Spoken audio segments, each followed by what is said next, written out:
The following podcast is intended for mature audiences. If you enjoy our work, please like, comment, subscribe, and follow the links in the description.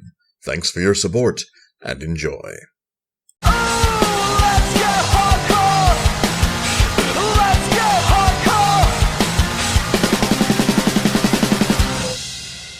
Greetings and salutations, listener. It is I, Eric J. Chucky, joined as always by my dice bag, the boy. Dice bag. Well, it's a good term. Like, if you want to call someone a douchebag, but they play D&D. No, that's a term that makes you an asshole. Yeah, that's what I said. Yeah, so fucking nothing happened this week. I don't know about you guys' little world. But even PAX South was this weekend and fucking nothing. We haven't played any video games you haven't heard our opinions on the last week, ever. Like, that's all we did, was play video games we've already played. Minecraft and WWE 2K16. And like a little tiny bit of League. Nothing happened news-wise? Yeah, it's been quiet. Well, no news that we would ever cover on this show, anyway. Yeah, I mean, a couple of celebrities died, but, you know. This is not a downer cast. This is not downer cast. We should start downer cast. Just like talk about stuff that makes us sad. I'll read Owl at Home. Let's not do that thing. A lot of those stories are good because, like, I mean, he makes his teardrop tea in the end. You're fucking dude. No, downer cast is not a good idea. All right, whatever. So I went on the internet to find a survey about Dungeons and Dragons or role-playing or whatever. Because it's been a while since we talked about that. Yeah, like, I could have found another video game survey, but fuck, we've been doing shit like that a lot lately. Let's talk about RPGs. You know, we've done a lot of wrestling, done a lot of video games. Let's get back to some RPG roots. And...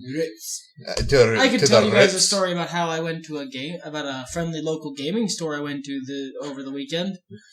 That's not a good story. He encountered a stench golem. He took 4d6 damage per round. He had to go. No, so I looked at a survey online, and man, motherfucker, there are exactly two kinds of surveys on the internet about role-playing. One, do you like and would you recommend this product? And two, character surveys for you to fill out to flesh out your character. And you know what? I'm glad there's lots of role-playing products, and I'm glad there's lots of, how to make a better character utilities. That's cool. Shouldn't help us make a podcast. No! What happened to the fucking self-indulgent ways of the live journal years where it was like, dude, fill out these 50 questions about, like, stuff you like about role-playing and, like, all that shit. I miss those days. They're still there. They're just about video games, as we've seen on this podcast. Yeah, fucking before. Clearly none about role-playing. Nobody wants to talk about... We don't talk about Fight Club. We just do it, okay? Crap. We did manage to find one eventually. It's still a little dry, but I try to jazz it up for you. So that is what we were discussing this week. Just answered some questions about role-playing. Hey, if you find yourself so interested, please leave your own answers in the comments. We would love to read them. Get to know you, listeners out there. I want to know about Ultimo Dragon's favorite character. That would be great. Yeah. Bet you it's like a rogue. Are you saying Ultimo Dragon is a thief and he didn't earn his titles? No, I'm saying Ultimo Dragon is, like, good at finding weak spots and hitting for massive damage. Gotta get them sneak attack dice. Oh, okay, so you're saying he's a sneak and has no honor. Look, I don't want Ultimo Dragon to come fight me, so shut the fuck up. Yeah. Alright, well, so, I've got the questions in front of me, so I'll ask and the boy will answer first, and then I'll follow up. Sounds good. When, sir, were you introduced to Dungeons and Dragons? Fuck, I don't even remember. I know, like, alright, I graduated high school in 2007. Jesus, I'm getting old. So it had to be, like, 2001, 2005. Yeah. There's little categories here, and that helps because I don't remember the exact year. Oh, well, that's fair. Because I was in high school. I would have been like a freshman or a sophomore, maybe. So, 2003-ish. 2003. What was the dealio there? How did that go down? A classmate of mine, who ended up being pretty good friends with me, introduced me to the concept of playing the D&D. It wasn't like, I would say it was creative homebrew. I don't know who listens to this podcast. But it was largely D&D. And we ended up playing mostly during like lunch breaks. That's cool. That's cool. Yeah, I remember those days. My mom actually introduced me to D&D, and I'm not sure she meant to. Maybe she did. I don't know. I was young enough at that point. We're talking like elementary school still, maybe middle school. But I'm pretty sure it was still like late elementary, like 6th grade. Actually, I was in middle school in 6th grade. But regardless. She came home with some advanced Dungeons and Dragons books, the old blue books, the floppy ones, that she got at a garage sale. Came with little dice. They were in a Curad Band-Aid box. And there was a spider smushed between the pages. That was a fun discovery. I like to think that, like, the last guy who was using that book, like, this fucking wolf spider crept up on him. Because it wasn't no tiny little, like, oh, look at a little spider. It was, like, furry and mad. And had been smushed. And he was just like, shit! I'm never using this again. Time to go get a new book. Can't know if it's dead. Whatever, 2nd edition's out now anyway. Yeah, I would read through those. I didn't have the first box. I just had, like, the DM's guide, basically, which told about overland adventures and had the monsters in it and adventure hooks. So I'd just pore over all that stuff. I didn't start playing until a friend of mine who went by the nickname Cornstalk because I was the nickname guy in my youth. We call him Stalk for short. He was a tall man of odd frame and had a lazy eye. It's a fun little NPC description you just gave me. You know, it popped into my head like that as I was thinking about it, but I went, I have hung out with the quirkiest. He had no teeth and a bad lisp. But he cobbled together how to make a character, and we ran a couple of adventures. I would homebrew my stuff for years until I ran into another group of people in high school who played role-playing games. That's when I picked up Vampire, the Masquerade 2nd edition, and they didn't put nice big clear letters on the cover like D&D does. That's when I started like actually playing during my lunch and inviting friends over and stuff. So yeah. It's a much more interesting story than mine. Yeah, thank you. I jazzed it up. There was an NPC. Yeah. So I mean, I already know the answer to this question. What's your favorite character class to play? You think you know the answer to that answer to this question, but like in general role-playing games, it hasn't changed. Right. But in terms of like specifically D&D, I think it may have. Okay. Because I played a lot of fucking wizards when I was younger. I like wizards. Don't get me wrong. I always will. Good, well-built wizards who don't use any evocation spells and just, win the game with save or dies. And ridiculous, dumb, boom, destruction mages who like to blow shit up. I like all sorts of wizards. Wizards, not sorcerers. Come on. Get it together. But I've played so many of them at this point that in terms of D&D, I tend to eschew wizard as a class most times. Yeah. And also because alright, this is a 3-part, excuse. I don't like to use the phrase, I don't like to toot my own horn, because it's a fucking incredibly douchey phrase to use. And usually it's only used when you're preparing to toot your own horn. And thus it's oftentimes by the even douchier people accompanied with, but, toot, toot. Now that we've done all that. Usually I just say something like, I'm not trying to brag like an asshole. I'm pulling time. Please don't develop that expression, or rather interpretation of me. And then to use that much simpler and more direct phrase, I'm not trying to brag like an asshole. I'm also pretty good at playing wizards.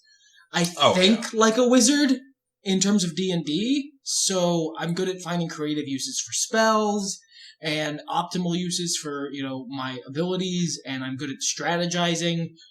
So another reason I don't play wizards is because I tend to fuck campaigns up when I do. Most recent example being the campaign that the Beard Man ran for us recently when I was a wizard. The D&D campaign, right?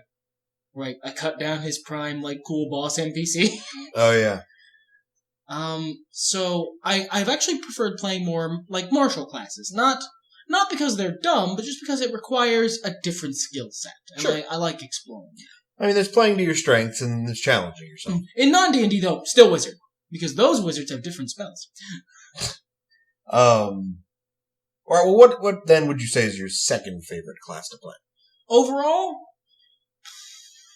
I would say, because of its odd flexibility in a lot of different kinds of D&D, probably fighter. Yeah. A lot of different role-playing games have your standard guy who fights, but besides wizard, being a really flexible class that allows you to embody a lot of different characters, and I like that. Okay, that's cool.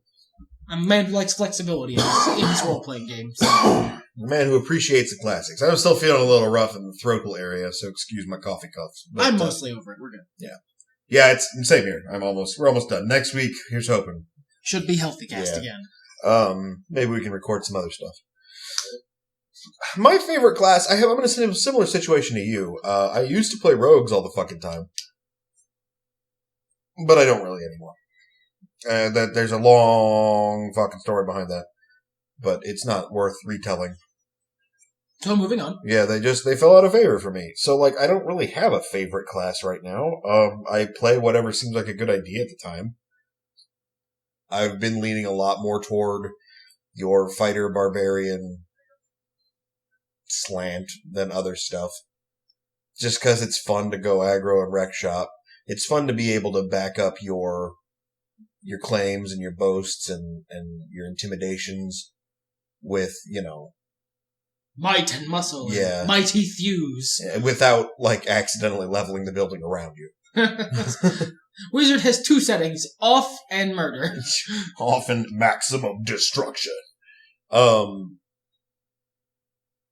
terms of a second favorite, I would say my second favorite's probably a wizard or a cleric.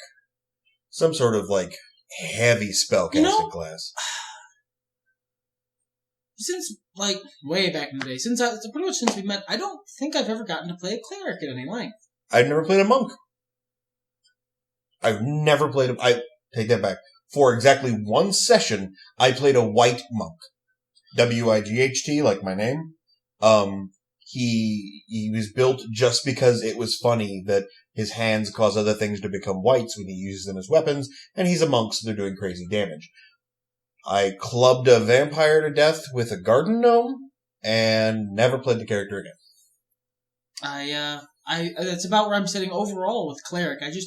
I've never played a cleric for any reasonable length of time, and it's a very interesting class that I like, and I've made a bunch, actually. Sure. Mm-hmm. Just every campaign that I make a cleric for, ironically, dies. Well, and, I've never sat down to make a monk, because every time I sit down to make a monk, I'm underwhelmed, and I'm like, how the fuck does this character fit into this world? Because nobody I know has really done any Eastern role-playing settings, and while I'm sure the DM wouldn't be get out, weird guy, you don't belong in this world. Oh no, here comes the weeaboo, essentially. Yeah, basically. Thank you for putting that in better terms than I was managing.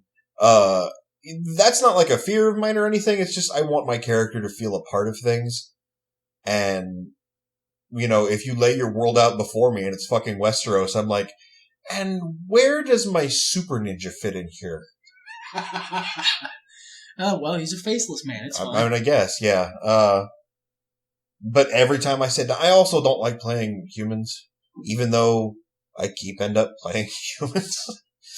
Last character I created, actually, I agonized over, as I've been doing with characters lately, because I don't have a go-to class anymore. So every character I create is fuck. I was trying to think of anything to play other than a human fighter. And I played a human fighter. I dig him a lot, and he's a lot of fun, but, anyhow. What do you think is your least favorite class that you've played? That I've played? That you've played. See, there's the problem. Most of my least favorite classes, I don't play. Like you see it on the paper and go, No. oh, that's No. bad. Don't do that. Not playing you, sorcerer. No.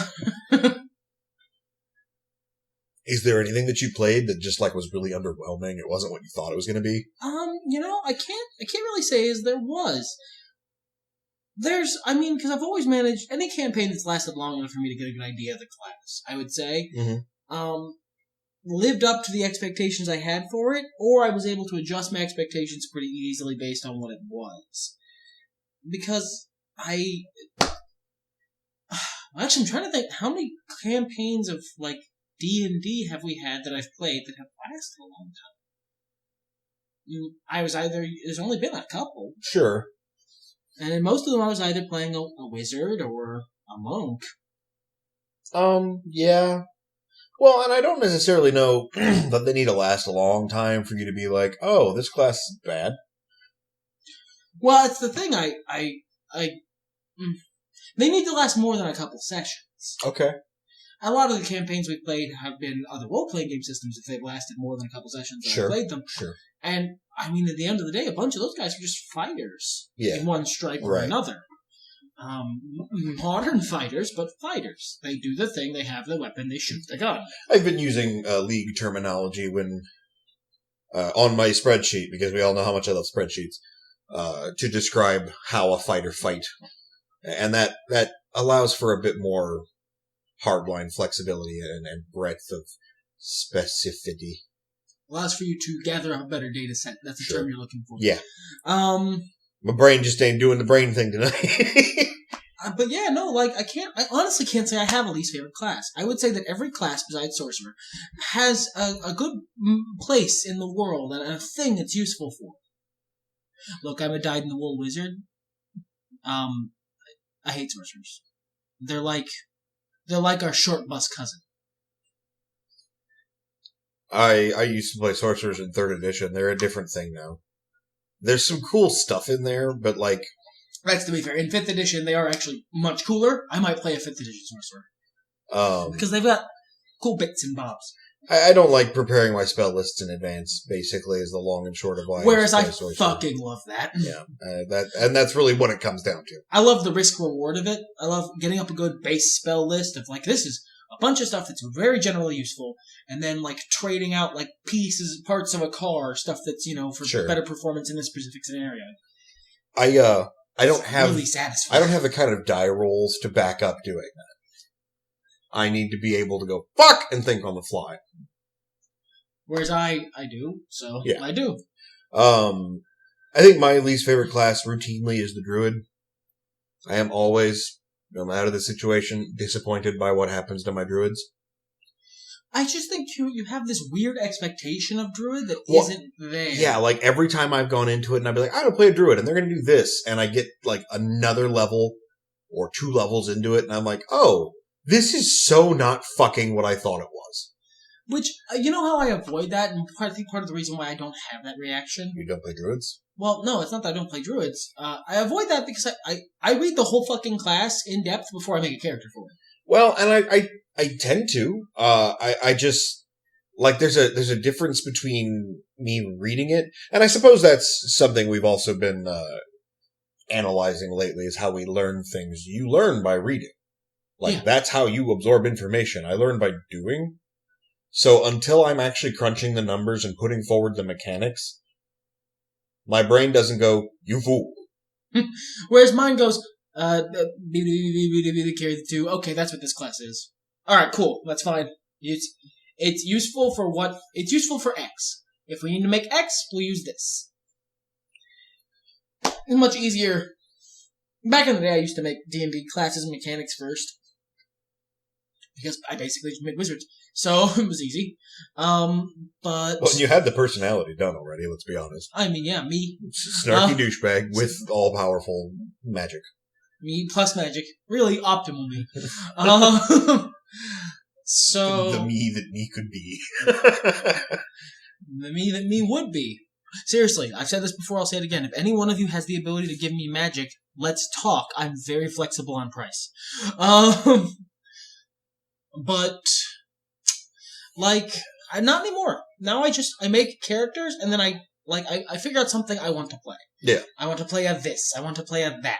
So since I look into classes to try and figure out what the best class to do that thing would be. See, I can't do that. I mean, not at this point in my life anyway. I have done it before. I like to think I could do it again. But right now, all that happens is my brain gives me, like, the 4 trolliest options it could think of that just are never gonna fucking happen. And then I scream in frustration until a character plops fully formed out of the aether. And I go, oh, thank God, because it's usually at 0 hour. I've seen this happen on several occasions. Remember that time your brain said, play like an actual non-ironic clown that doesn't actually fight people, but instead just boops them on the head and Yeah, and just wants to spread peace and joy. Also, mentally challenged, really ugly girl. What? I don't fucking know! I don't fucking know! Let's move on. Let's move on in the survey. Other than the killing and the looting, making monsters dead and taking their stuff, what do you usually do in a role-playing game? What's your go-to modus operandi?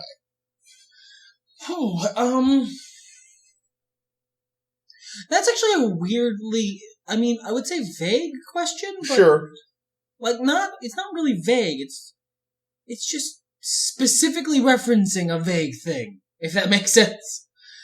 I don't know. It kind of depends on the character. It depends on it depends largely on who's DMing, who I'm playing with, what role needs filled for the party, and most importantly, what I think the tone of the campaign is. Because I like characters, and I'm just a wee little bit more of a artsy character fag than you would expect from someone who calls them artsy character fags.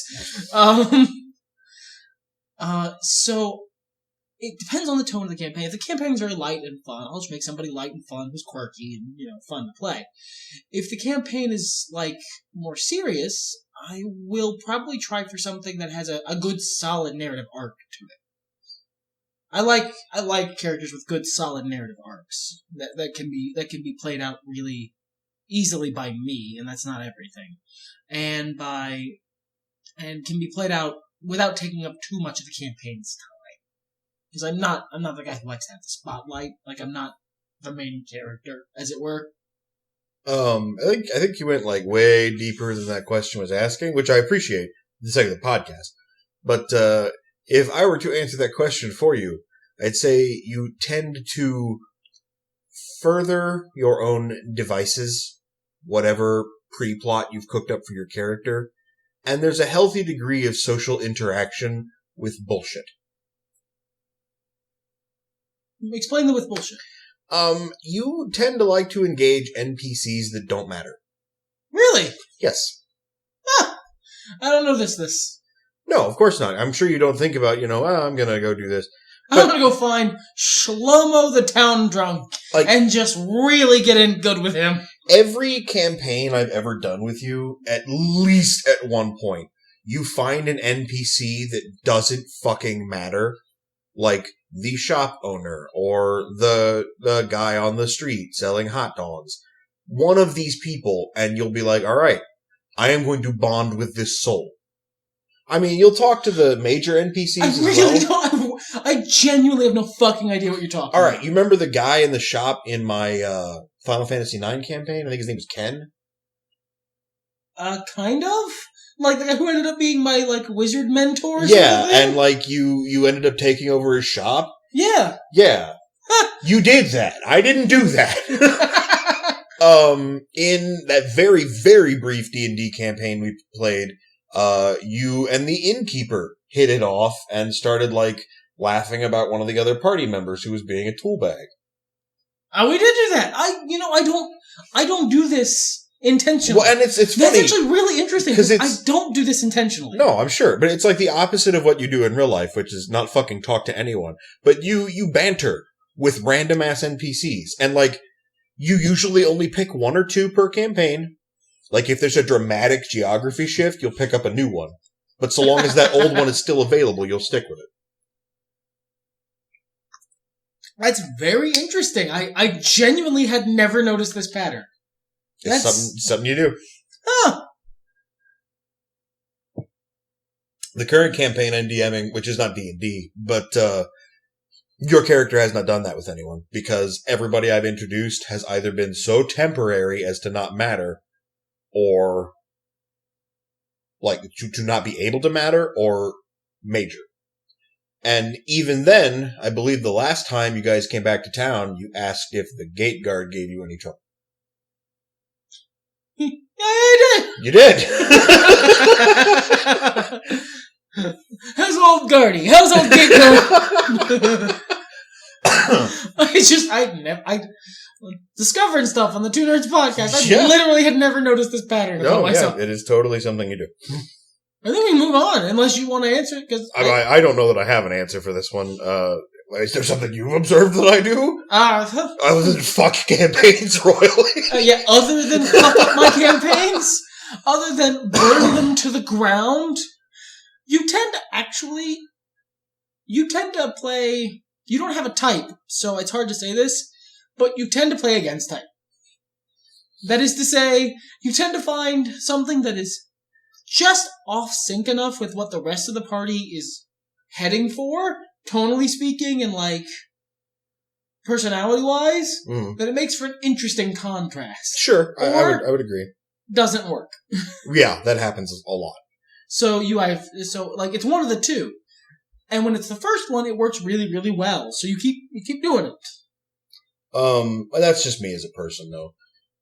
Honestly, as we were talking about this, I happen to think what I tend to do when I'm not killing monsters and getting loot is enterprise.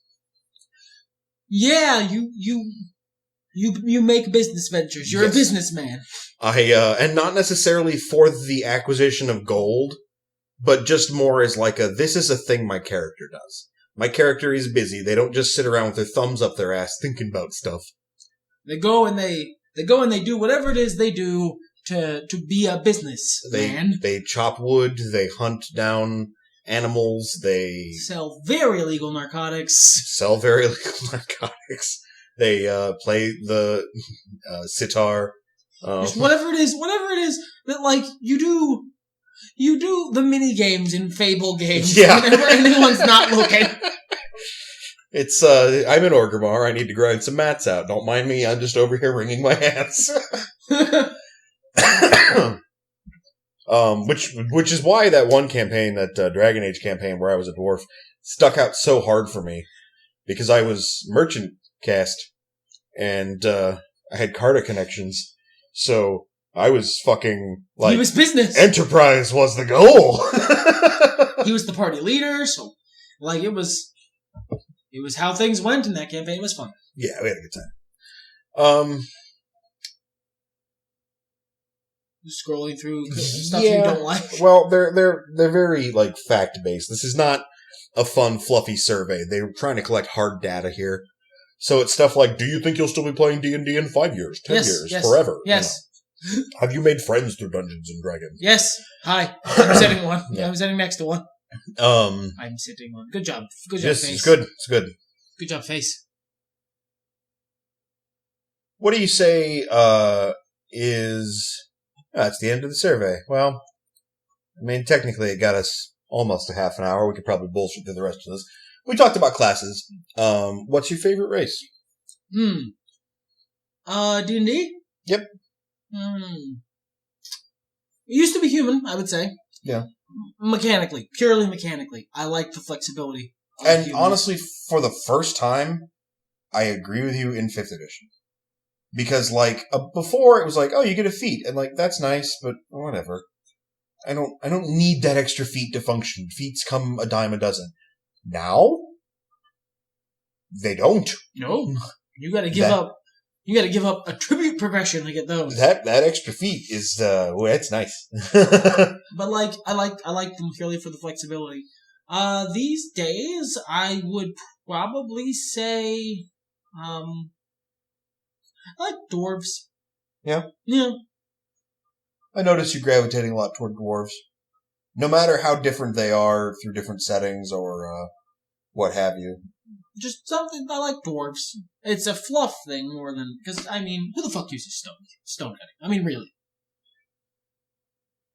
But, it's, I don't know, just fluff-wise, I ended up gravitating towards dwarfs.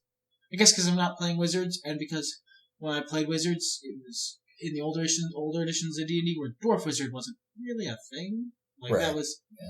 So, you ended up with other races, so I haven't played a lot of dwarves, so, you know, they're there. Sure. And the other races I haven't played a lot, I either, like, actively kind of hate, or have no real use for. Makes sense.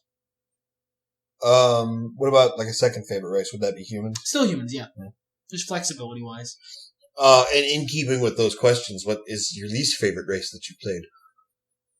Is there something that maybe you got forced into, or?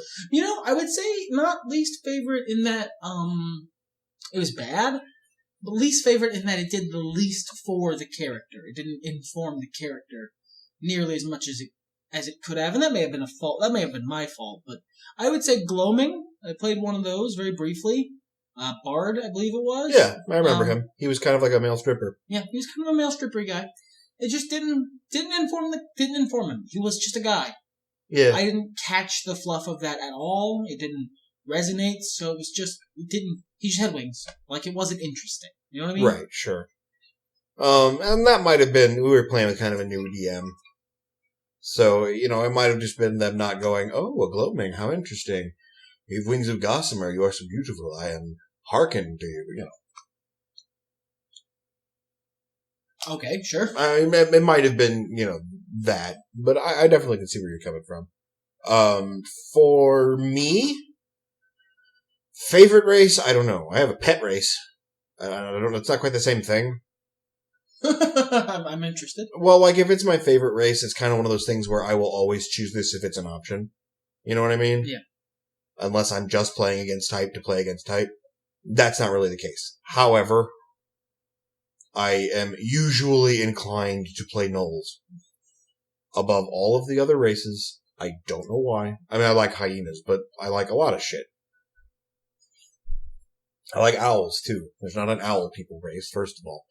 Should be. That'd be fucking cool. I'd fucking play the shit out of that. They have, like, very, you know, samurai background. And it'd be a very solitary race. Not a lot of social interaction. No. Well, thinking about that now. Yeah.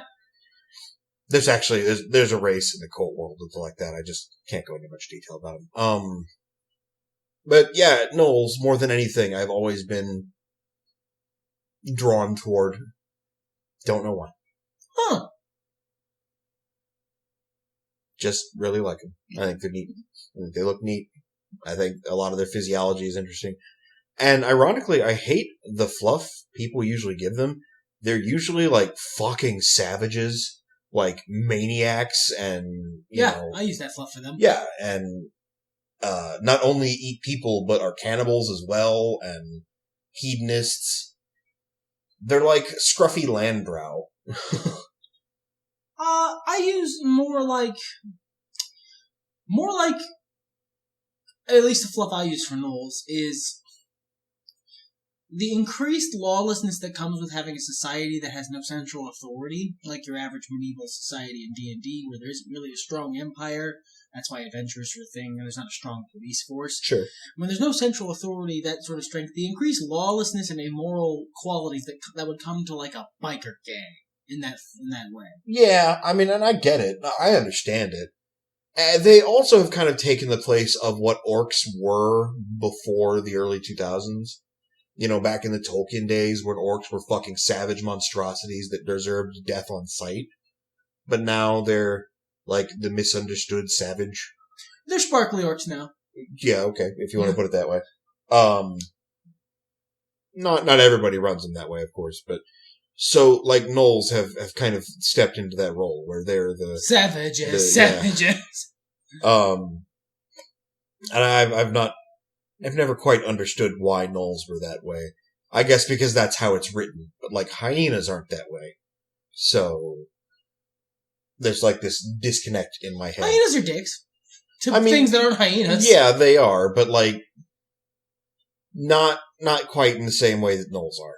Gnolls will commit acts of barbarism for the sake of committing acts of barbarism. I think it's because, and this is probably chicken and egg scenario, but the god they worship in like most main D&D settings is like the god of being a dickbag. Yeah, no, and I get that. They're really trying to put over their demon guy, and I just don't care for it personally.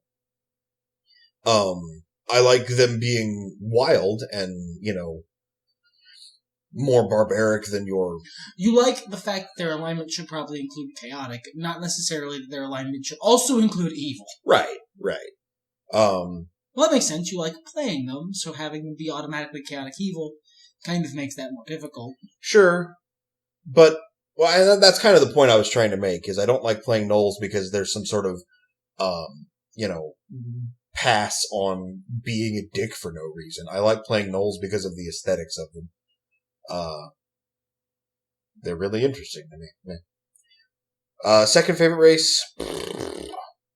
At one point my favorite race would have been elves, but I don't think they even fit second favorite. I can't remember, other than a character whose race was only an elf because it was a rare thing in that setting. I can't remember the last time I played an elf. It's been a long fucking time. Me neither. Nothing against elves, me neither.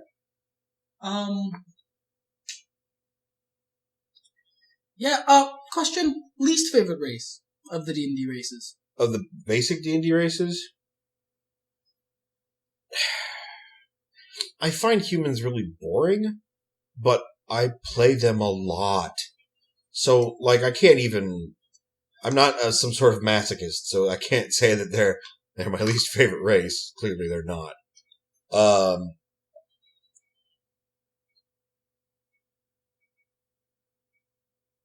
Of the standard D&D races? Oh, you can go extended if you want. Extended, I'm going to say shifter. Really? It's a bunch of pointless bullshit. Why? I'm not... what a niche fucking race. And I don't mean lycanthrope. I don't mean werewolf or weretiger or whatever the fuck have you. I understand that. I mean shifter, the Dungeons and Dragons race, who are, to a man, Wolverine. It's not a niche race. Wolverine's really popular. But it's just Wolverine. Yeah. You've met one fucking shifter, you've met all of them because they're all snicked bub beer corn. You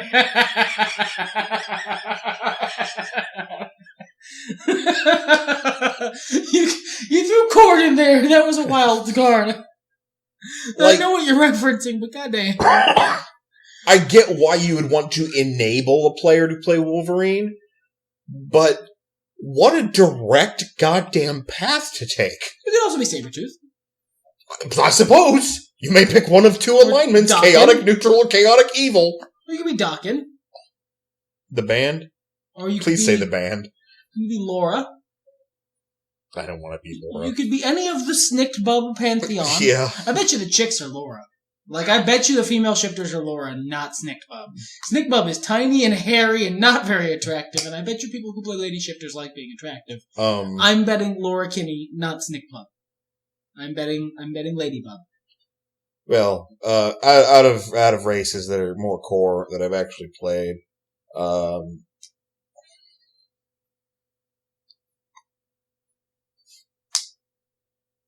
half-elves. Fuck a half-elf. I actually don't think I've ever played a half-elf. They're in every fucking book, and I don't get it.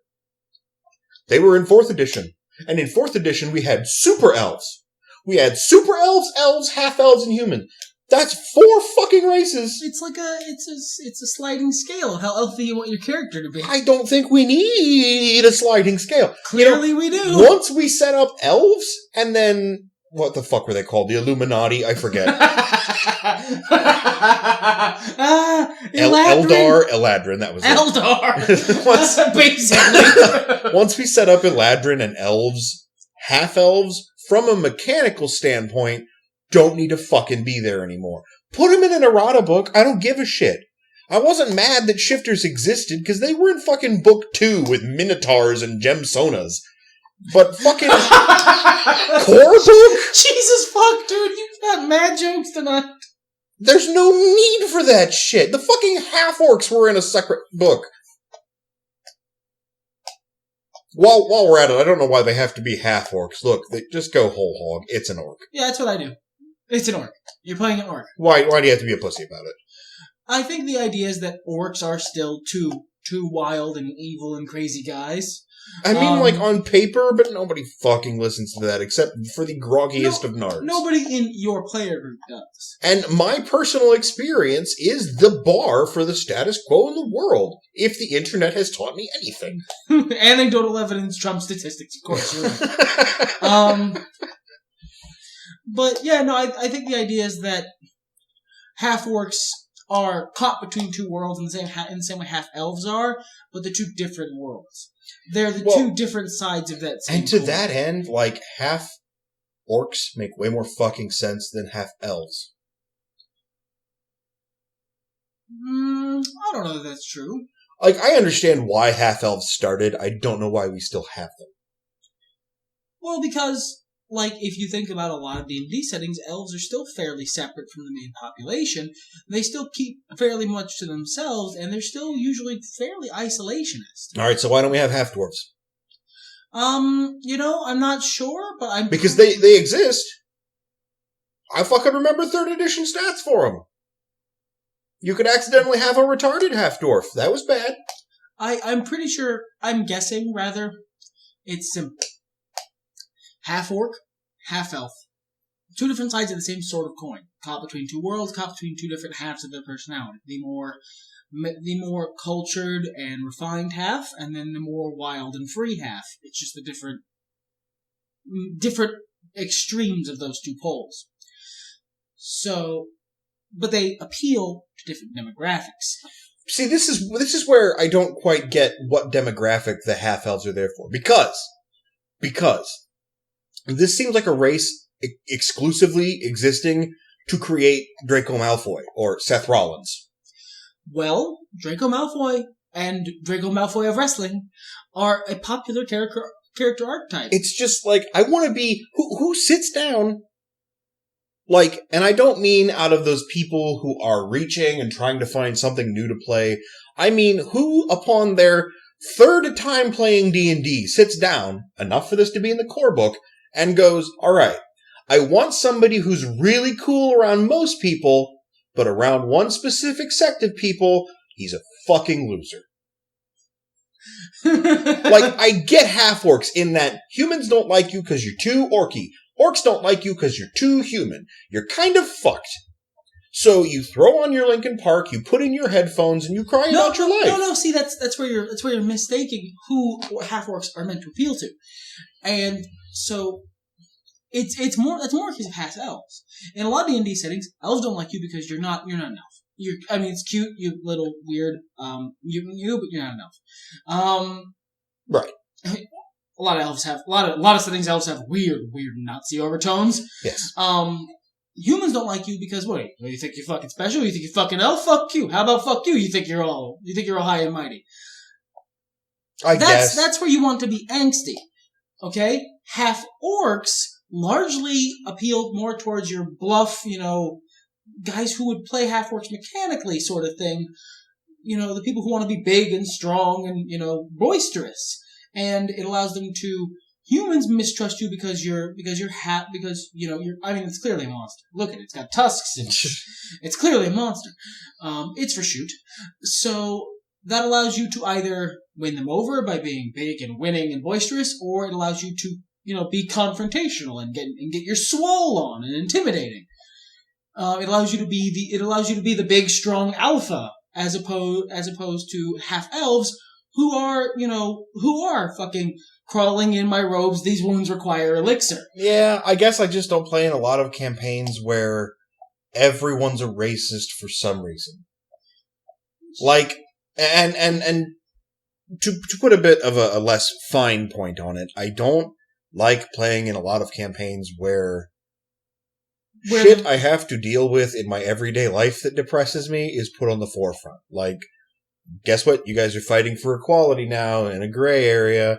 And everything is hard to determine, so have fun with that. Which I know is the core for a lot of campaigns, for a lot of settings. Definitely. And I remember reading about this in my youth. I've distanced myself from, larger role-playing groups in that amount of time, because I like showers and they don't. God, I got rude reawakening, a rude reminder about that reality this weekend. Friendly local gaming store. Friendly to the eyes. Friendly people. Not friendly to the nose. I just like soap, man. It's 15 minutes out of your fucking day. And you really don't even need to do it every day. Like every other day is probably fine. It'd be better than what I got. Unless you have a glandular disorder. I digress. I always wondered when I was younger, why would you want to, I go on Facebook and I read shit and it makes me feel bad. I'm like, oh man, I feel bad. Well, time to throw some dice. Here's some shit that makes you feel bad. Man, I feel bad here too. That's always been a disconnect for you.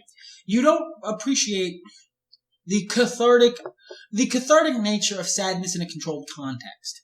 Whereas that's what gray areas and morally complex things in D&D are for, because they're ways to experience these things in a controlled context, in a ultimately safe context. It's the same reason like tragic characters in D&D, they really fucking they break you down. They depress you. Yeah, and D&D specifically, because like in a movie or something, that's fine. But like any I'll roll in that shit. But yeah, in a role-playing game, in a pen and paper dice throw-in situation, playing a tragic character really fucks you up, whereas I actually sort of enjoy it.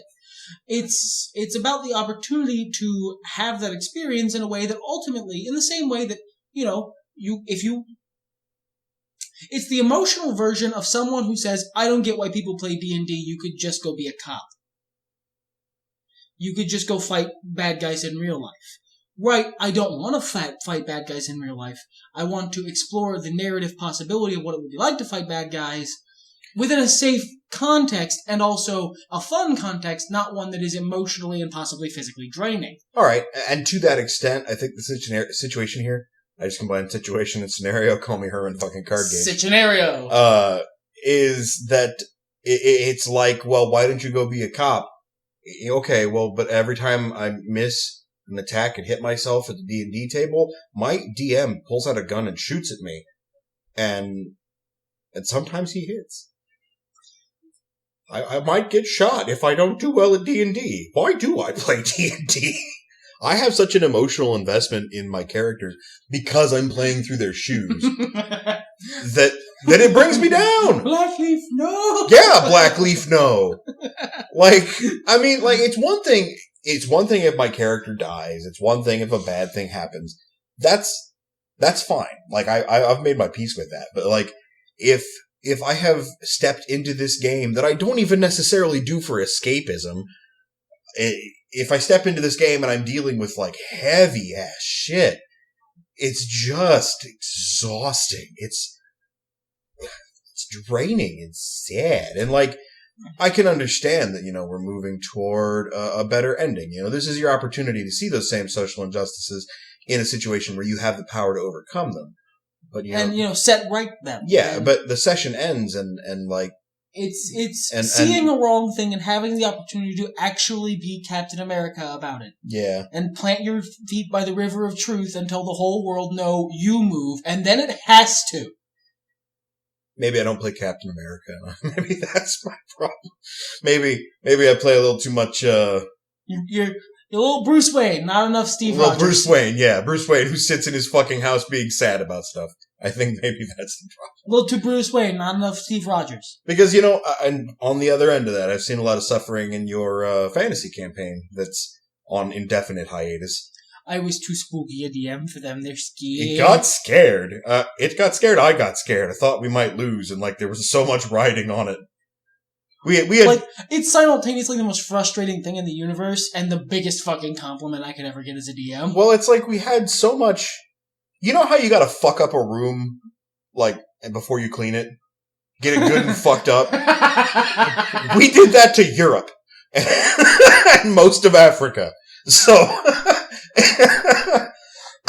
They upended all the tables and all the shits on the floor. And, like, they have the opportunity to clean the room, or they could light it on fire. And that's pretty much where they're sitting right now. Well, and worse yet, before we can make the judgment call on what we need to do, we might die. Yeah, you might. So that's the scary part. Like, I don't think I've ever been at like the penultimate portion of the game before, and been in a situation where I actually felt concerned about my character's safety. Which is part and parcel of the game mechanics that I created. It's doing what it's supposed to do. I'm just so scared. Like, because it's only two of us. I think if it were a bigger party and it was like, look, okay, if we die, it's fine. There's still some other people that might live. But no, we're it. Just the two. Oh. And honestly, if my character dies, my wife's character's not going to be in good shape to fucking do anything. Same other way around, too. You're probably right. He does not have the best head on his shoulders. He needs steering in the right direction. So, it's simultaneously the most frustrating thing because I desperately want to finish that campaign. It's been a whole 3 years. And the best compliment as a DM I could ever get because I got him. I got him good. Yeah, it's just too important. Too important to ever finish. But, like a couple of months ago, I was talking to Brandy and I was like, are you ready to finish that game yet? Because I've resigned myself, You're just like, we're going to lose and die. Yeah, basically. And, that way when we don't, I'll be happier. But she was like, yeah, sure, let's play it, whatever. I like that game. I'm like, you do remember what was going on, right? And she was like, oh, I am not ready.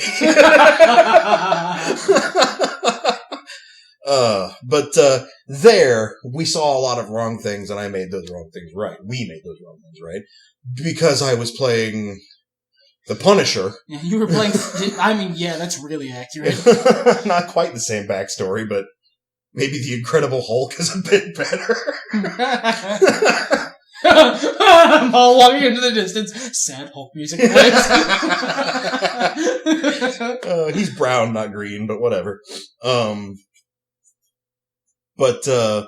Yeah, I've been. It was when I hit my paladin streak that like my brain chemistry changed or whatever. I don't mean to keep making paladins fall, you guys. I'm not that DM. I'm not trying to do this. No, it's not his fault. This is. I don't want to be that DM. I don't like that DM. That DM's a fucking asshole. Why are you shitting on someone's good time? So I'm not doing that on purpose. It just keeps happening. I make really morally righteous, fallible characters. And then they fallow. Yeah, and then they fall to their own hubris and like their little world's broken. And I kept doing that for a while. Now I've been making, at best, people who don't really give a fuck. Yeah, you've been making mostly disconnected guys. Mostly mercenaries, basically. People who aren't emotionally invested in the goings-on. So that you don't have to be. Pretty much. I'd like to get back to being a hero. I like feeling... and honestly, my current character, he might end up being a hero. He's got a good moral compass. He's not too affected by shit. I'm not playing... I haven't played a hero in a long time. Since the Final Fantasy IX campaign. Yep. And that you came up from shit. You were early career Stephen King right there. I got to become a hero. That's a really good feeling. That was cool. I might like to play a hero. Yeah. You know that. We've had a couple aborted campaigns where that was attempted. Yeah, I don't do superheroes well. I don't do the setting well. Not even, because it wasn't even necessarily a superhero setting. It was a sci-fi setting. You don't do the thematic overture of a superhero well. Sure. The oeuvre. Just not something that... I can do a team of superheroes, but I can't do one superhero. You cannot do the last bastion before the edge of night. And as much as I'm not normally the guy who likes the spotlight, that's what I want to play. Yeah. If I could play one character concept, last bastion before the edge of the night, the last line. That is the concept that I want to play so much. I don't know, it would be so fulfilling. I have lately wanted to play, ironically talking about Knowles, an amoral fuck-ass. Sounds like you've stumbled into an alchemy situation here. You got peanut butter, you got chocolate. I'm not saying what you do with those things, but I'm just saying. I don't know. There's been so many campaigns where I've been constrained by my ethics. One set of morals or another. Yeah.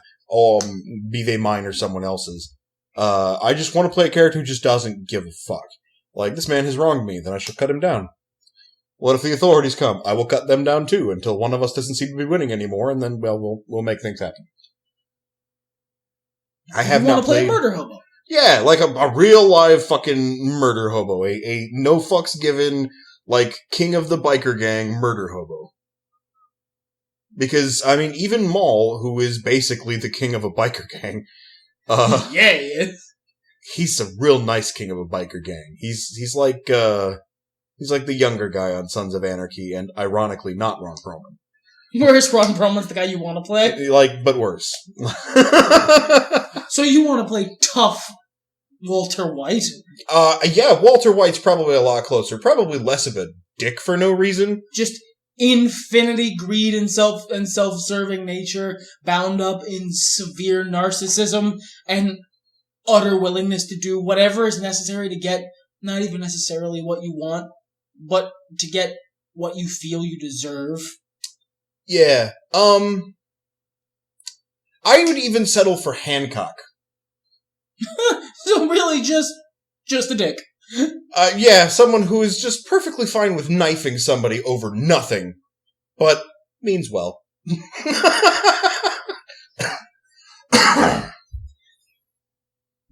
Well, this podcast took an interesting turn. Yeah, I think it did, and we managed to fill out the majority of an hour. So thanks for being with us this week, listener. Hopefully we'll have something a little less rambly for you next week. I mean, one can hope, but in the end, everything's better when nerds talk about it. That was a segue? No.